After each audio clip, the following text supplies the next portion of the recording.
Algumas palavras da Bíblia, das Escrituras, algumas promessas, elas são específicas, elas são destinadas a um determinado grupo de pessoas. De modo que o pregador, o que anuncia o Evangelho, quando ele vai falar daquela palavra, é bom que ele tenha noção do que ele está falando, para quem ele está falando, de modo que ele possa até selecionar aqueles ouvintes. Por exemplo, há promessas que Deus fez a pessoas específicas. A Abraão, sai-te da tua terra, da tua parentela, vai para uma terra que eu te mostrarei. Deus fez aquela promessa a Abraão. Há palavras que Deus dá, ou que Deus deu ao povo de Israel, palavras que foram específicas a uma única pessoa, ou a uma nação, ou a um povo, um juízo que Deus tenha dito. Agora, há palavras que são para todos, são palavras que nós podemos dizer assim, palavras universais. São as pessoas que estão ouvindo, elas podem receber aquelas palavras. E uma dessas palavras é a palavra que eu quero trazer para você, é a palavra aos sofredores. Por que eu digo que qualquer palavra nas Escrituras, dita, revelada, ensinada, enviada aos sofredores, elas são para todos, porque todos nós somos sofredores. Até eu faço um adendo aqui, eu digo para você, tome muito cuidado, pelo amor de Deus, gente, eu faço isso com o zelo de Deus no meu coração. Tome cuidado com pastores, com igrejas, com denominações que pregam que a nossa vida será linda, maravilhosa, que você vai ter assim um casamento quase daquele do tipo da princesa encantada da Disney.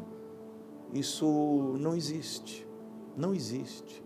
Jesus foi específico, foi claro, foi direto quando diz, no mundo tereis aflições. Aqui não é o céu.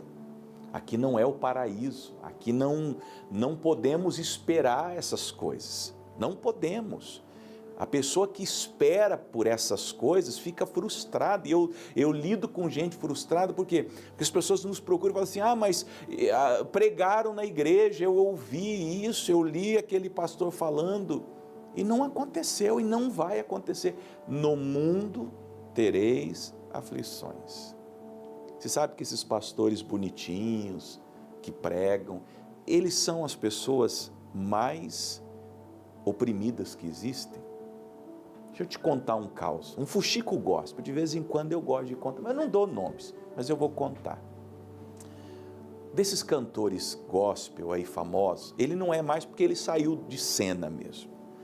E me deram a triste missão, certa feita, de ser motorista, quase um chofer de um deles. E ele veio para fazer uma campanha aqui pelo Paraná, e a liderança da época da igreja, aqui da minha igreja, estou falando da minha igreja, falou, você tem um carro, né, um carro bom, um carro confortável, você vai pegar esse cantor, ele está vindo com a esposa, e você vai levar ele aqui e ali. Eu sei que eu fiquei uma semana com ele, mais ou menos. Gente, era bonito o show dele, a cantoria, as músicas. Mas eles brigaram, ele com a esposa, brigaram a viagem toda.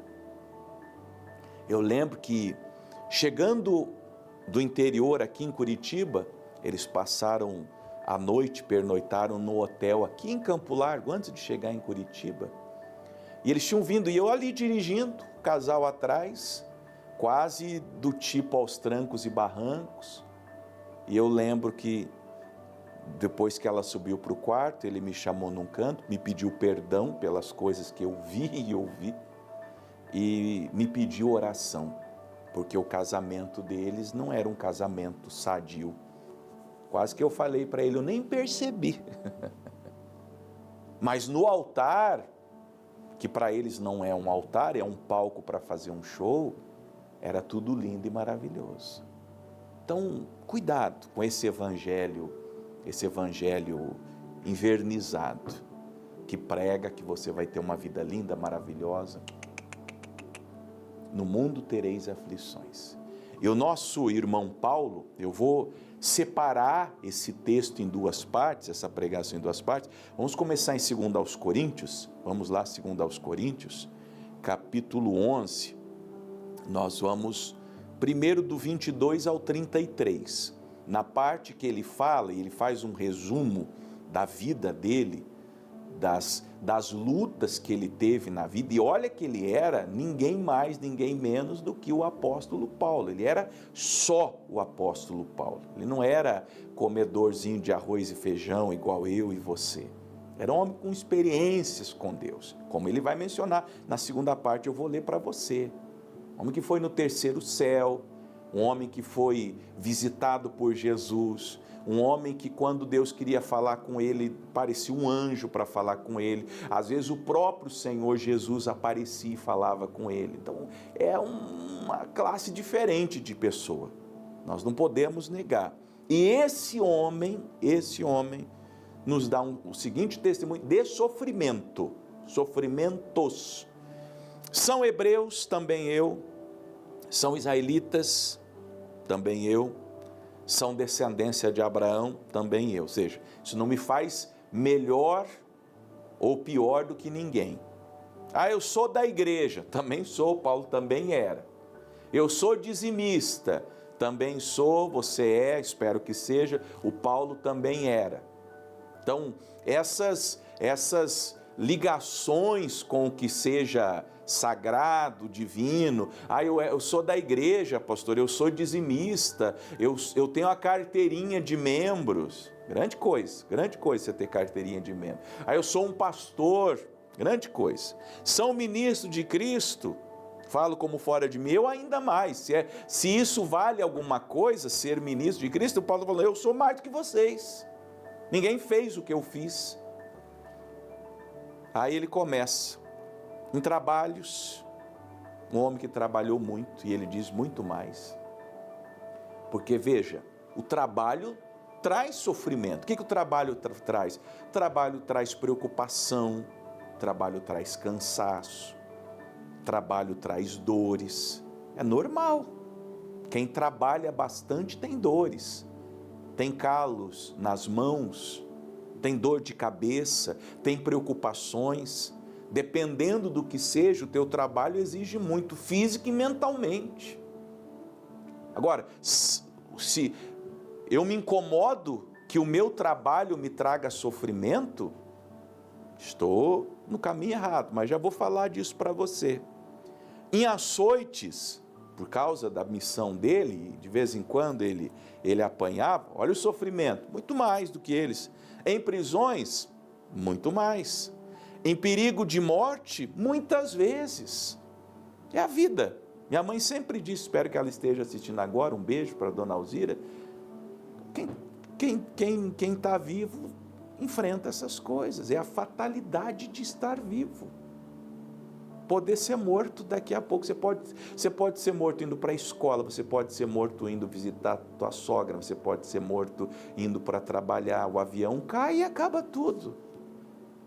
É assim, você pode, num final de ano, sair para ir para as férias e bater o carro. Isso é a vida. E quantas pessoas você já viu acontecer? E nós estamos falando de pessoas de Deus. Porque sofrimentos também alcançam pessoas de Deus. Paulo está falando, em perigo de morte, eu, Paulo? Ou você acha que ele andava pensando que ele era imune? Não, comigo nunca vai acontecer, está amarrado em nome de Jesus. Claro, ele devia orar. Jesus nos ensinou a orar. Ele nos ensinou a orar. Livra-nos do mal. Mas, gente, eu não tenho garantia nenhuma. Você não tem garantia nenhuma. Nenhuma. Fala, eu passei muitos perigos de morte. Prossegue. Recebi dos judeus 5 quarentenas de açoite menos 1, que era um castigo, 39 chibatadas, ele recebeu esse castigo 5 vezes ao longo da vida dele, por pregar o evangelho. Ai, pastor, eu sofro por fazer coisas certas. Então, continue fazendo coisas certas, continue se preparando para o sofrimento. Deixa o couro engrossar mesmo, porque é só daí para pior. aqueles que querem viver piamente em Cristo, Paulo escreveu isso a Timóteo, padecerão perseguições. E ele recebeu esse castigo 5 vezes. Por falta de 1, de 2, de 3, foram 5 vezes. 3 vezes foi açoitado com varas. Praça pública, abraçava num tronco, o soldado romano, o algoz romano vinha e açoitava. Uma vez, ele está fazendo menção a Atos 16, 22, foi apedrejado, quase morreu. Apedrejado, nós somos também. Talvez não literalmente falando, mas a nossa reputação é apedrejada, às vezes por pessoas que a gente mais ajuda. Verdade. Eu falo de mim, 2 testemunhos. As pessoas que eu mais ajudei na vida são pessoas que, olha, tentaram, me apedrejaram e talvez estejam me assistindo. Eu já quero dizer de antemão que eu já lhes perdoei. Mas é um sofrimento, porque você não espera uma canalice dessa das pessoas próximas a você, mas acontece. Acontece. 3 vezes sofri naufrágio. A última foi a pior, 14 dias sem comer, 14 dias, depois você lê Atos 27, quando eles estavam indo para Roma, e ele preso com 266 pessoas perigosíssimas, e ele naufragou. Uma noite e um dia passei num abismo, caiu num buraco e ficou ali. Imagina, 24 horas, sem comida, sem água, sozinho, contando com a graça de Deus que alguém passasse. Imagino que esporadicamente ele desse algum grito ali, socorro, socorro, até que alguém passou, ouviu, olhou naquele buraco. Você está fazendo aí? Não, eu caí, estava andando aqui, meio desligado, caí aqui, tá, só um pouquinho, foram lá, tirar ele. Imagina. Talvez você esteja, também não no abismo literalmente, mas caiu. Pastor, eu me sinto assim no abismo, caí aqui, não consigo sair. Logo, logo passa alguém e te tira daí. O que ele fez nesse dia, nessa noite, né? 24 horas, 12 horas do dia, 12 horas da noite, não sei. Ele gostava de cantar quando ele estava em tribulação. Talvez tenha cantado, tenha louvado a Deus. Em viagens, e viajar é desconfortável, até para passear, eu não gosto, não sei você, eu não gosto. E as dele não eram viagens de passeio, de entretenimento, eram viagens a trabalho. Muitas vezes, você viaja muito para trabalhar, você vai muito longe, a Bíblia fala que se vai muito longe para ganhar o pão. Imagine um pescador, ficam meses no mar, ou aquele pessoal que trabalha retirando, esse dia eu vi um documentário, petróleo do mar, eles ficam 6 meses lá no oceano, trabalhando para levar o sustento para casa. Ou quem trabalha em cruzeiro, turismo, né? Eu conheço uma amada irmã, membro da nossa igreja, até faz um tempinho que eu não vejo ela sempre assiste o Paraná na Graça, 6 meses, 7 meses, 8 meses em alto mar, trabalhando, ganhar o pão sagrado de cada dia. O pão de cada dia não é barato não, minha gente. Comer bem, viver bem, morar bem. Às vezes você tem inveja de quem tem um pouquinho mais, você não sabe o preço que aquela pessoa paga para ter o que ela tem. Não é de graça, não. Muitas vezes em viagem, em perigo de rios, em perigos de salteadores, em perigos dos da minha nação, em perigos dos gentios, em perigos na cidade, em perigos no deserto, em perigos no mar, em perigos entre os falsos irmãos. Acho que é o que mais machucava Paulo, gente falsa. Como que evita gente falsa? Não tem como, às vezes você tem que conviver.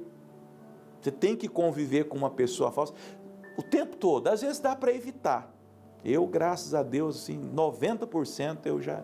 Mas o dízimo eu estou pagando. Tem 10% de gente falsa que ainda está perto de mim. É o dízimo, acho que é o sagrado mesmo. Mas dá para evitar, sim. Tem umas coisas que dá para a gente deixar, se afastar, ficar mais de longe, mas 10% é o dízimo, é do Senhor mesmo, a gente tem que aguentar aí, falsos irmãos. Em trabalhos, fadiga, em vigílias muitas vezes, noites sem dormir, fome, sede, jejum, muitas vezes em frio e nudez. Além das coisas exteriores, olha, ele chama isso de coisas exteriores. Não afetam, ele está firme, resoluto, ele sabe que vence tudo isso com a graça de Deus. Mas além dessas coisas exteriores, me oprime cada dia o cuidado de todas as igrejas. Não bastasse, ele era o líder das igrejas, de Corinto, da Galácia, de Éfeso, na Tessalônica, em Colossos, e ele tinha a responsabilidade de cuidar dessas igrejas. Agora, eu vou pedir para quem esteja no GC, segundo aos Coríntios 12, do versículo de número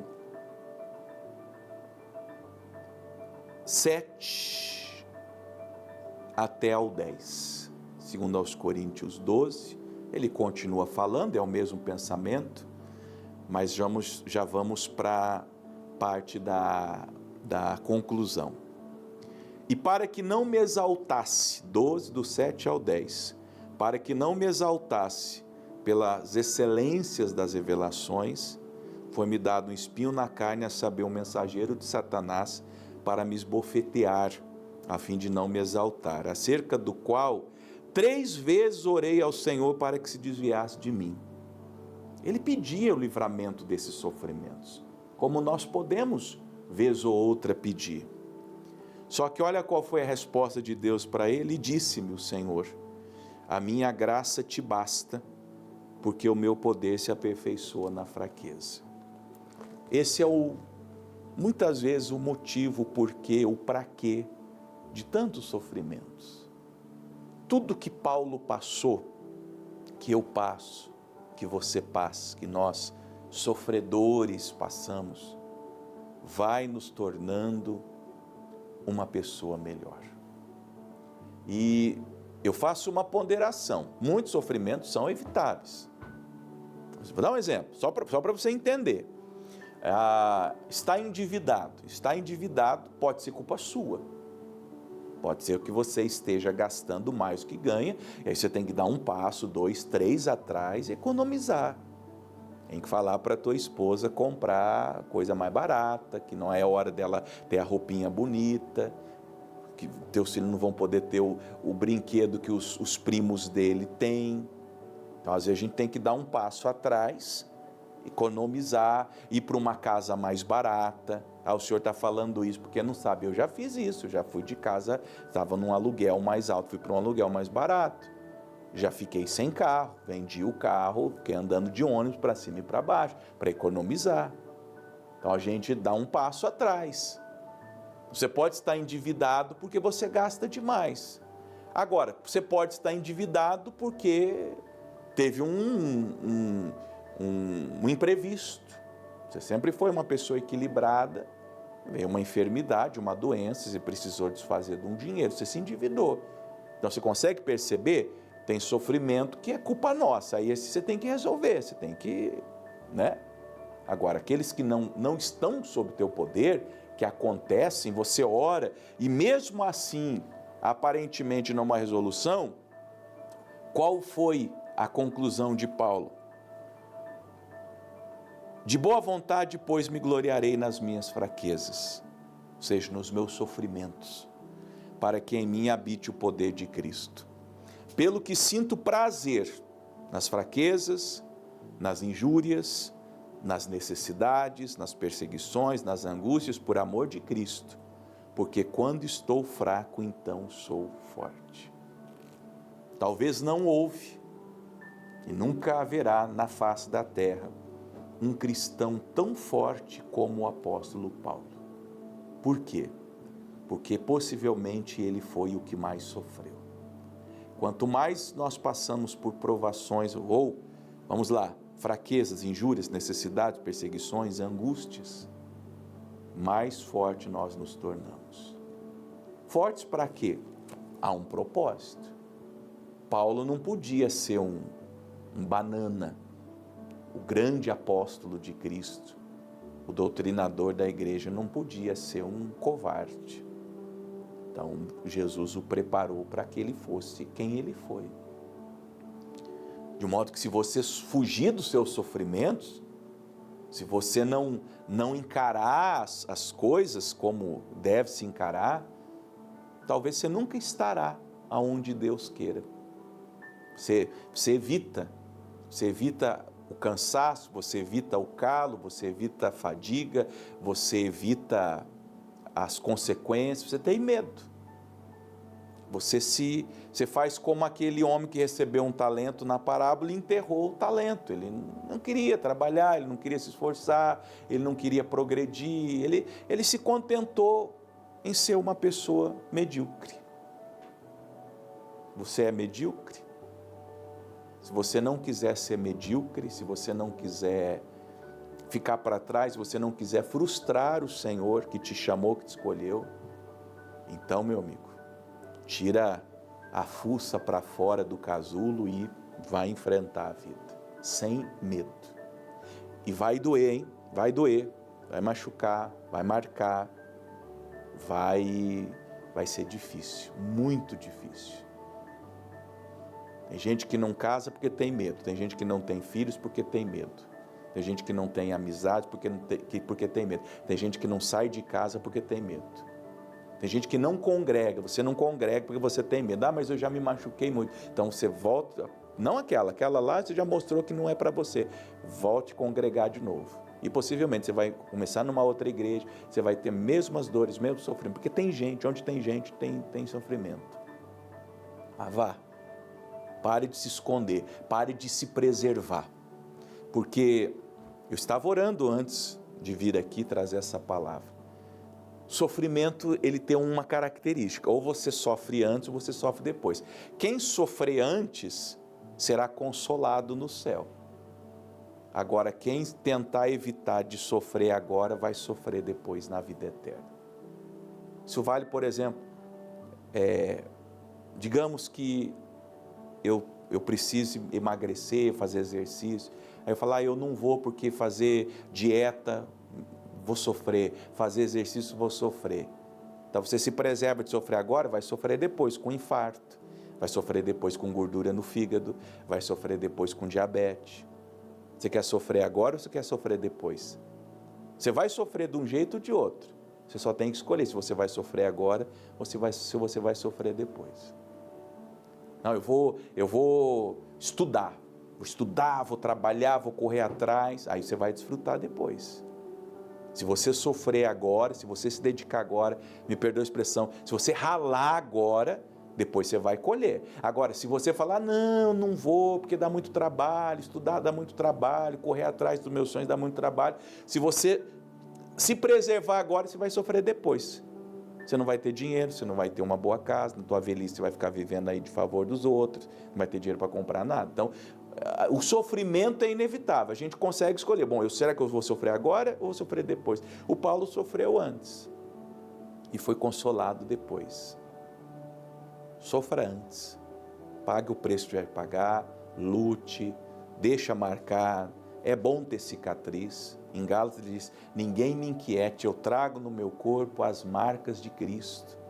Muitas cicatrizes do apóstolo eram um troféu para ele, tornaram-se um troféu, tornaram-se um selo daquele apostolado, daquele ministério tão glorioso que até hoje abençoa milhões de pessoas, como está nos abençoando agora. Termino lendo. Pelo que sinto prazer nas fraquezas, nas injúrias, nas necessidades, nas perseguições, nas angústias, por amor de Cristo, porque quando estou fraco, então sou forte. Amém?